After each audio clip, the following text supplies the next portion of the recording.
ನನಗೆ ಅಂತ ಒಂದು ವೈಯಕ್ತಿಕ ನಿಯಮ ಇದೆ. ಒಮ್ಮೆ ಯಾರಾದರೂ ನನ್ನನ್ನ ನಿರ್ಲಕ್ಷಿಸಿದ್ರೆ, ಅಪಮಾನ ಮಾಡಿದ್ರೆ, ನಾನು ಮತ್ತೆ ಅವರಿಗೆ ತೊಂದರೆ ಕೊಡೋದಿಲ್ಲ, ತಿರುಗಿ ಕೂಡ ನೋಡೋದಿಲ್ಲ.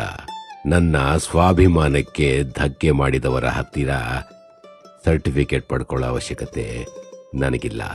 ನಾನು ಅವರಷ್ಟು ಪ್ರಬುದ್ಧತೆ ಹೊಂದಿರದೇ ಇರಬಹುದು, ಅವರ ಮುಂದೆ ನಾನು ಶೂನ್ಯವೇ ಸರಿ. ಈ ಶೂನ್ಯವನ್ನ ತನ್ನ ಪಾಡಿಗೆ ಬದುಕಲು ಬಿಟ್ಟು ಬಿಡಿಯಲ್ಲ.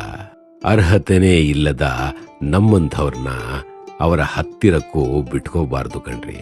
ಈಗ ನಮಗೆ ಚೆನ್ನಾಗಿ ಗೊತ್ತಾಗಿದೆ, ನಾವು ಅನರ್ಹರು ಅಥವಾ ಅರ್ಹತೆನೇ ಇಲ್ಲದವರು. ಹೌದು ದೇವ್ರು, ಅವರು ಪ್ರಬುದ್ಧರಾಗಿ ಇದ್ದು ಬಿಡಲಿ. ನಮ್ಮ ಸ್ಥಾನಮಾನವನ್ನ ನಮಗೆ ಪರಿಚಯ ಮಾಡಿಸಿಕೊಟ್ಟ ಅವರಿಗೆ ನಾನು ಚಿರಋಣಿ. ಅಪೇಕ್ಷೆ ಆಗ್ಲಿ ಆತಂಕ ಆಗ್ಲಿ ನನಗೂ ಇಲ್ಲ, ಅವರಿಗೂ ಇರೋದು ಬೇಡ ದೇವ್ರು. ಶುಭಂ.